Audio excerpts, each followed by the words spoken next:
સુરતના ગોળાદરા વિસ્તારમાં આવેલી નગર પ્રાથમિક શિક્ષણ સમિતિ સંચાલિત સરકારી શાળાઓ ક્રમાંક 342 અને 351માં તંત્રની જાણ કે પરવાનગી વિના ગેટ ટુગેધર કાર્યક્રમ અને નિંદનીય નોનવેજ પાર્ટી યોજવા બદલ આચાર્ય પ્રભાકર એલિગેટિટને સસ્પેન્ડ કરાયા છે.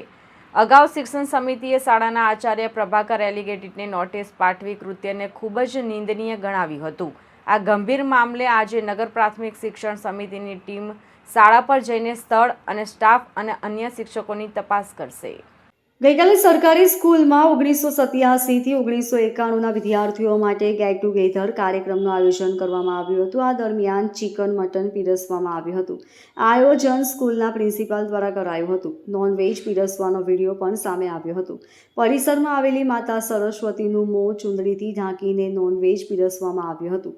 શાળામાં યોજાયેલી નોનવેજ પાર્ટીના વિવાદમાં સસ્પેન્ડેડ આચાર્ય પ્રભાકર એલિગેટિનો લૂલો બચાવ કર્યો હતો.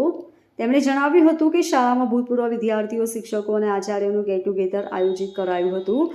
આચાર્યએ સ્વીકાર્યું કે કાર્યક્રમમાં ચિકન પીરસાયું એ ભૂલ છે, પરંતુ સાથે જ સ્પષ્ટતા કરી હતી.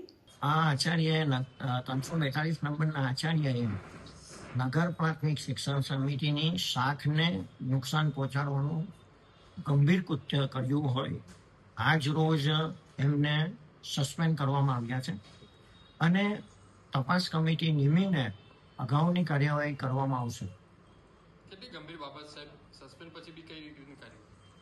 ખૂબ જ ગંભીર બાબત કહેવામાં આવે છે. એના કારણે તો એમને સસ્પેન્ડ કર્યા છે.